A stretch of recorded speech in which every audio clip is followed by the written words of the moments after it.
From Anshei Sphard-Beth Emeth congregation, it's time to take 10 minutes for Torah with Rabbi Joel Finkelstein. Welcome to our discussion of Parshat Beshalach, Seeing is Believing. If we think about Parshat Beshalach, it's such an amazing parsha, and we often realize that in this parsha is the song of the splitting of the sea, the actual Kriyas Yamsuf, the event of the splitting of the sea, and then also, after the Jews went through the sea, they were in the desert, they didn't have food, and the manna came from heaven to provide food. Then we talk about double portion for Shabbat. That's why we have 2 loaves of bread every Shabbat, Friday. But we don't often think about the connection between the two, that the splitting of the sea and the having the manna are related. Comes the Or Gedaliahu, Rabbi Gedalia Shor, or Shiva at Torah, and he says it's all connected. When could a Jew could a human being eat the bread of heaven, the lechem abirim, the bread which really is worthy of angels? Only when a person became more angelic. And when was that? After the splitting of the sea. The splitting of the sea was not just a miraculous event, but it was an event of Gilui Shechina. There was an event where people felt like they could palpably feel the presence of God. They say, Zeh Keli Vanvehu, this is my God. It's as if they could point to God and say, God, I have an experience of God, direct experience with God, a revelation. And therefore, once a Jew has a revelation, then he's like an angel. What is an angel? An angel's food is the enjoyment of the Ziv Hashchina, of the divine presence. The man also has an element of receiving divine presence. He elaborates on a debate in the Midrash about the lechem abirim achalish. There's a verse that says that there's the food of the great strong ones a man was able to eat. So who are the abirim? So Rabbi Akiva says it's the angels. And Rabbi Yishmael says, tell Akiva that that's a mistake. Ta'ita, you made a mistake. The angels don't eat food, but rather it's the lechem evarim. The lechem, it's the bread that's absorbed in the body. There's a notion that there was no waste product that came out from eating the man. The man had just the right nutrients that it went into the body and nothing went out. So what is an angel? An angel is like a human being, but he has no waste products. And so too, the human being became like an angel when he had this bread. So both Rabbi Akiva and Rabbi Yishmael are saying that this is the bread of the superhuman, of the angelic type. Now, this notion of the revelation being connected to the receiving of the manna is connected to another story in the parsha. This is the first mention of Shabbat. The rabbis say that it was at Marah. It was where they received the man. That's where they learned about Shabbat. Because Shabbat is also a time when a Jew eats the lechem abirim. We eat angel food. Shabbos has a tam Shabbos, this special taste of Shabbos. It's different from any other taste. Shabbos is a time when you sit and you eat meals, sometimes for 6 hours. But it's not about meals, it's about Shabbos. And somehow it's a spiritual food because it's revolving around Shabbos. It's because of Shabbos that you're having that meal. You make sure that you make Kiddush at the beginning. It's in honor of Shabbos. That's why you're having it. And therefore, it's not human food. Humans who just want to eat because they're hungry.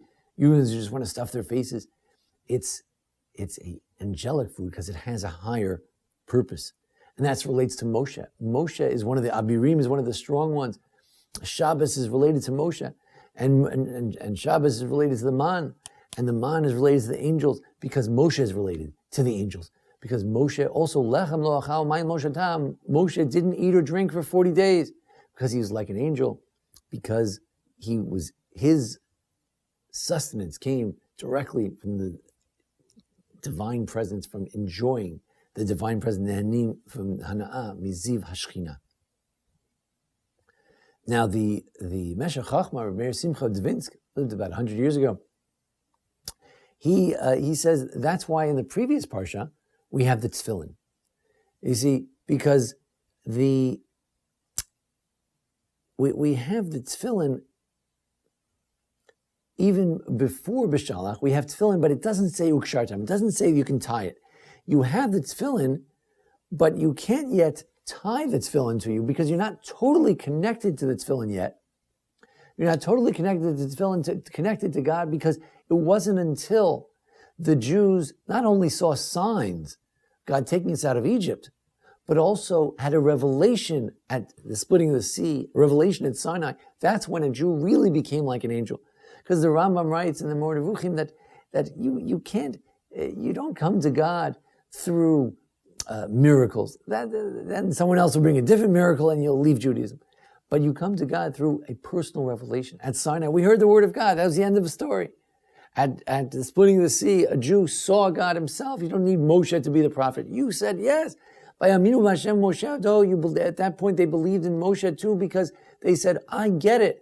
I see the same revelation that you saw. Therefore, it's one thing to have tefillin before Beshalach, but after Beshalach, after they had a personal revelation, after Sinai, then it's Ukshartam, we have a deeper connection with the Ziv HaShekhinah, with the divine presence. So the tefillin is really a sign of the Jews' attempt to go beyond the human existence into a spiritual existence, an existence on a level of prophecy, where a Jew attempts to live a little bit on the realm of an angel whose main sustenance comes from the divine presence. There's an idea that when the nations of the world see the tefillin on you, they'll be in awe. Because if the Jew sees God in a palpable way, a Jew studies Torah and feels like he has a direct connection with the Torah, the Word of God, then we emanate, hopefully, an angelic feeling, which everyone would be amazed to see, would be inspired by it.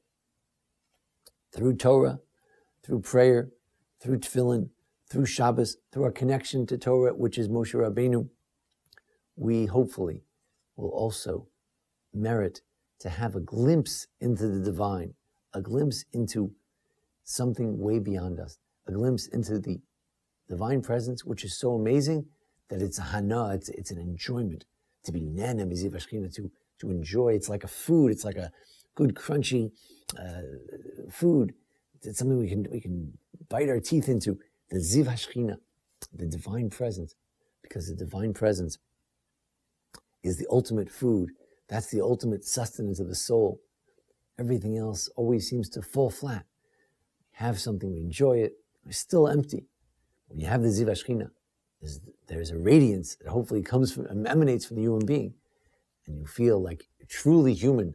You've reached the potential of a human being who can be nena miziv hashchina, who, like an angel, can also enjoy the divine presence. Thank you for joining us here at the Anshei Sphard-Beth Emeth congregation for our discussion of the Parsha. Join us each week for our discussion of the Parsha, the various holidays, how-to videos, and thanks to Jason Lefkowitz, our producer. Thank you. This has been 10 Minutes for Torah with Rabbi Joel Finkelstein. To learn more, visit asb.org.